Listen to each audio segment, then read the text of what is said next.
Hello everyone, কেমন আছো সবাই? আশা করছি তোমরা সকলে খুব ভালো আছো, আর আমিও কিন্তু বেশ আছি। আজ বেশ কয়েকদিনের প্ল্যানিং এ কিন্তু চললাম বাবার দরবারে। তবে জানেন তো, সেখানে যেতে গিয়ে যাবার পথে এমন যে একটা দুর্ঘটনা চোখের সামনে দেখবো তা কখনোই ভাবিনি। চলুন ভিডিওটা শুরু করা যাক। আমার সারাদিনের দিনটা আপনাদের সাথে শেয়ার করি, সেই সাথে যে একটা বিপদ ঘটলো সেটাও কিন্তু আপনাদের সঙ্গে শেয়ার করব। চলুন ভিডিওটা দেখতে থাকুন।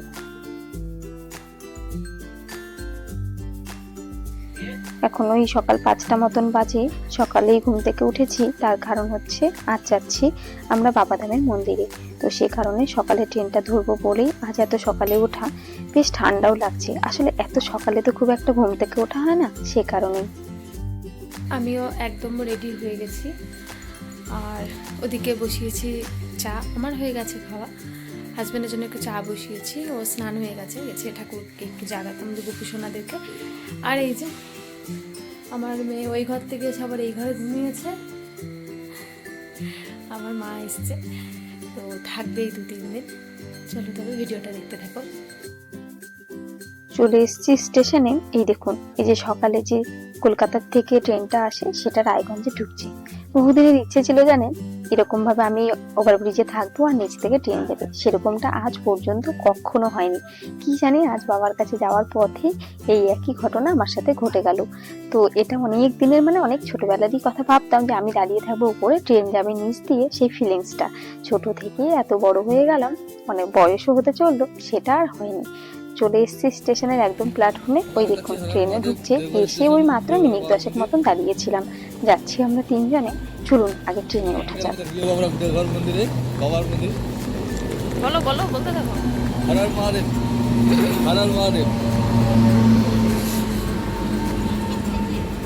এটাতে উঠবো বিস্তারমে। ব্যাস ট্রেনে বসে সিট নিয়ে নিয়েছি। এই হচ্ছে একটা শান্তি। ট্রেনে ওঠাটা একটা যেন যুদ্ধের ব্যাপার। ট্রেন ছাড়ছে রায়গঞ্জ স্টেশন, এখনো কুয়াশার মাঝ দিয়ে। রায়গঞ্জ শহর ছাড়তে না ছাড়তে ট্রেনের গতিও বেড়েছে, সেই সাথে কুয়াশার ঘনত্বও। এত সকালের এত সুন্দর আমেজ বদ্ধ জানালার ভেতর থেকেই উপভোগ করতে হচ্ছে। কি যে ভীষণ ঠান্ডা লাগছে সে আর বলে বোঝাতে পারবো না। এখন এই সকাল 7:30 মতন বাজে। বেশ অনেকটা রাস্তা চলে এসেছি। আধ ঘন্টা 1 ঘন্টার মধ্যে মালদাতেও ঢুকবো। খাচ্ছি একটু মুড়ি, সে এত সকালে উঠেছি বলে খিদেও পেয়ে গেছে। আজ অনেক দিন পরে সূর্যদেবের এমন সুন্দর রূপ দর্শন করলাম। যত এগোচ্ছি, যত স্থান পরিবর্তন হচ্ছে, তত তার সৌন্দর্য যেন আলাদা আলাদা রকম। ওখানে যেমন দেখলাম চাষের জমির উপর সূর্য উঠছে, আর তারপরেই দেখতে পেলাম চাষের জমির সাথে কিন্তু জলাশয়ের মধ্যে সূর্যদেবকে দেখা যাচ্ছে। এত সুন্দর দৃশ্য যে কি আর বলবো। ট্রেনের গতি এখন আরো ছুটছে, মনে হচ্ছে কতক্ষণে পৌঁছাবো আমাদের ভোলেনাথের কাছে। অবশ্য আমরা এই ট্রেনটাতে যাব ভোলেনাথের দুয়ার পর্যন্ত নয়, যাব আমরা রামপুরহাট পর্যন্ত, সেখান থেকে আবার ট্রেন নিয়ে যাব।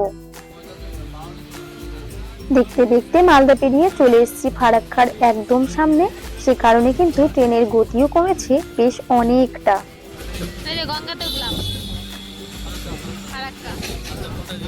এর আগে দিনের বেলায় ফারাক্কার গঙ্গা এভাবে পার হবার সুযোগ কখনো হয়নি, এবার ফার্স্ট টাইম। কারণ আমরা যতবার কলকাতার দিকে যাতায়াত করেছি ততবার সেই রাতের ট্রেনে যাতায়াত করেছি, সে কারণে দিনের বেলায় এভাবে দর্শন আর করা হয়নি না গঙ্গাকে। দেখেছেন ও পাশে একটা ব্রিজ হয়েছে, আর সেই সাথে নদীর কতটা এলাকা জুড়ে চর পড়ে গেছে। তবে এবারে দিনের বেলায় এত সুন্দর দৃশ্য দেখে মনটা কিন্তু বেশ ভালো লাগছে। তবে দূরে দেখা যাচ্ছে জলের কিন্তু প্রচন্ড স্রোতও রয়েছে। যাকে পেরিয়ে গেছি ফারাক্কা ব্রিজ। এবারে ট্রেনের গতি ধীরে ধীরে বাড়বে আর খুব তাড়াতাড়ি পৌঁছে যাব। আমরা চলে এসেছি রামপুরহাট স্টেশনে। এই যে এই 5 নম্বর প্ল্যাটফর্মে কিন্তু আমাদের ট্রেনটা আসবে, তাই এখানে একটু খাবার দাবার সেরে নেব। তার আগে ভাবছি আপনাদের জন্য একটু ভিডিও শুট করে নিই। বাড়ির থেকে সকালবেলা করে নিয়ে এসেছিলাম রুটি আর তরকারি, তো সেসব আর সকালে খাওয়া হয়নি, সেগুলোই এখন আমরা প্ল্যাটফর্মে বসে খাবো। তো সে কারণে একটু বসে অপেক্ষা করছি, তারপরে খাওয়া দাওয়াটা আমরা শুরু করব বলে ভাবছি।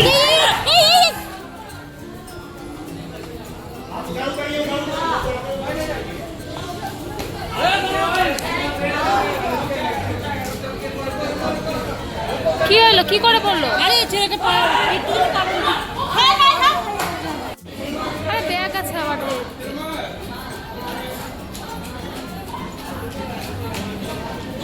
কি জ্বালা।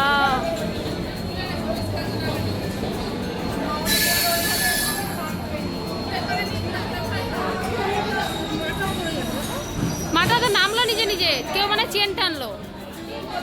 তো এতক্ষণ ধরে কি করছে? গোটা ট্রেনটা ফাঁকা নামেনি। দেখেছেন চোখের সামনে ঘটে গেল কি রকম একটা দুর্ঘটনা। ছেলেটা তো পড়ি গিয়ে মরি করে উঠে ছুটছে ওইদিকে, মা ছিল ট্রেনে সেই দিকে, আর ওদিক থেকে আমরা দেখছি মাও ট্রেন থেকে ঝাঁপ দিয়ে দিয়েছে, ভীষণ পায়ে লেগেছে। চোখের সামনে এমন দৃশ্য দেখে আমি কেন, আমার মতো সকলেই হতবাক হয়ে গেছে। ওই যে দেখছেন ওই ছেলে আর মা এদিকে আসছে, সবাই মিলে ধরে টরে নিয়ে আসছে। ওনারাও মনে হয় যাবেন দেওঘর, আর এই প্ল্যাটফর্মে দেওঘরের ট্রেন দেবে, আর এরকমই লোকাল ট্রেন। ওনারা হয়তো ভুল করে উঠে বসেছেন, আর ট্রেন চলতে দেখে ওনারা ওইভাবে নেমে একটা বিপদ বাঁধাতে বসেছিলেন। এখন এই 12:17 বাজে, দেখতেই পাচ্ছেন প্ল্যাটফর্মে রয়েছে প্রচুর পরিমাণে ভিড়। সমস্ত বিপদ আপদের আশঙ্কা একটু কাটিয়ে উঠেছি। আর সে সাথে কিন্তু এই দেখুন এখানে প্ল্যাটফর্মে ট্রেন আসতেই সকলে মিলে উঠবে, তবে এত ভিড়ের মধ্যে ট্রেনে যে উঠতে পেরেছি এটাই অনেক। আজ এই এত ভিড়ের মধ্যে যে ট্রেনে এভাবে উঠে সিট পাবো সে আর ভাবতে পারিনি। হাজবেন্ড কোনোভাবে আগে উঠে গেছিল একটু সিটের জন্য, তারপরও সিট রেখেছিল, পরে আমরা দুজনে মিলে উঠেছি, সেই সিটেই বসলাম। দেখুন চারপাশের প্রকৃতিটা কি অসাধারণ সুন্দর লাগছে, লাল মাটির চারপাশটা, আর এত সুন্দর খেজুর গাছগুলো সুন্দরভাবে সাজিয়ে সাজিয়ে দাঁড়িয়ে রয়েছে সারি সারি ভাবে, যার চোখে দেখে এত সুন্দর উপভোগ বলার কথা না। এটা হচ্ছে ত্রিকুট পর্বত। আমরা অনেকটা পথ চলে এসেছি, দেখেছেন এই ত্রিকুট পর্বতে আমি আগেও 3 থেকে 4 বার এসেছি, তবে সেটা যখন আসতাম আমরা বাবাধামে গাড়ি রিজার্ভ করে। তো এখন এই গাড়ি রিজার্ভ করে আসা হয় না, কারণ মেয়েও গাড়িতে উঠতে পারে না, আমারও বেশ সমস্যা হয়, সে কারণে এখন আমরা মাঝে মধ্যেই ট্রেনে করে চলে আসি বাবার দর্শনে। তো অনেকদিন ধরে ত্রিকুট পর্বতেও যাওয়া হয় না, ইচ্ছে আছে এরপরে আবারও একবার গাড়ি রিজার্ভে এসে ত্রিকুট পর্বতে আবার যাবার। এবার দিয়ে বাবাধামে আমার 6 নাম্বার বার আসা। আমার ভাগ্যে যে এতবার বাবার দর্শন বা বাবার এই জায়গায় আমি আসতে পেরেছি, তার জন্য আমি বাবার কাছে অনেক কৃতজ্ঞ। হয়তো বা ভাগ্যে বাবা লিখেছিল বলেই আসতে পেরেছি।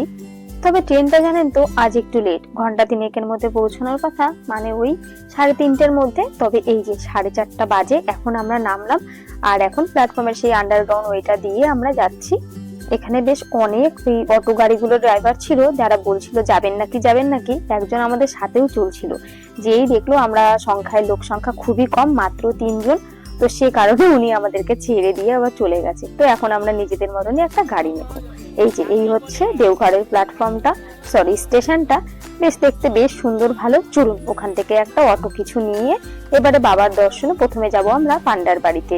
পরন্ত বিকেলে এই হালকা হালকা ঠান্ডার মৌসুমে ঢুকছি এবার আমরা বাবার দরবারে, প্রায় কাছাকাছি চলেই এসেছি। বছর 2 আগে আমরা অনেকজন মিলে ট্রেনে করেই এসেছিলাম বাবাধামে, আমি এলাম সেই আবার বছর 2 পরে। তার মাঝখানে হাজবেন্ডের সেই 4 থেকে 5 বার বাবার দর্শনে আসা হয়ে গেছে।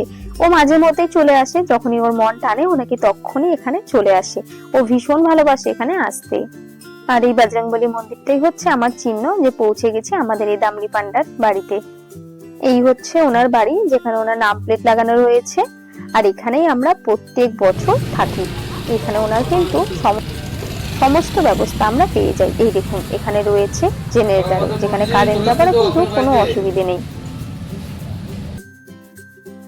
ব্যাস ওনাদের থেকে একটা রুম নিয়েছি, রুমে গিয়ে ফ্রেশ হয়ে রেডি হয়ে আমরা এখন যাচ্ছি মন্দিরে। হাজার হলেও আজকে জল না ঢালতে পারলেও একটু বাবার মন্দিরে দর্শন অন্তত পক্ষে করব। আর সেই সাথে সিঙ্গার পূজা হয় সেটাও আমরা দেখব।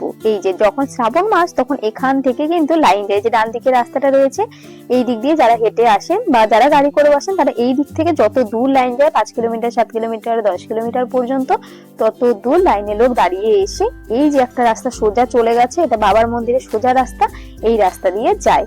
আর যারা হেঁটে এসে জল দেয় বা যারা লাইনে দাঁড়িয়ে থেকে জল দেয় তারা কিন্তু এই দিক দিয়ে সোজা করিডোরে উঠে সেদিক দিয়ে লাইনে দাঁড়িয়ে তারপর জল দেয়। আমাদেরকেও নাকি কালকে এই দিক দিয়ে গিয়েই জল দিতে হবে, তবে এত দূর থেকে যেতে হবে না, এই করিডোরে ঢোকার বাবার মন্দিরের কাছাকাছি একটা ওয়ে আছে, সেই দিক দিয়েই যাবো। হয়তো আপনাদের দেখাতে পারবো কিনা তা জানি না। চলুন তাড়াতাড়ি যাই, একটু মন্দিরে দর্শন করি। এই হচ্ছে ধোবিঘাট, যে কারণে বাবা আজ এখানে। আপনারা হয়তো গল্পটা অনেকেই জানেন, যদি না জেনে থাকেন অবশ্যই কমেন্ট করবেন, সেটা নিয়ে আমি একটা ভিডিও করব।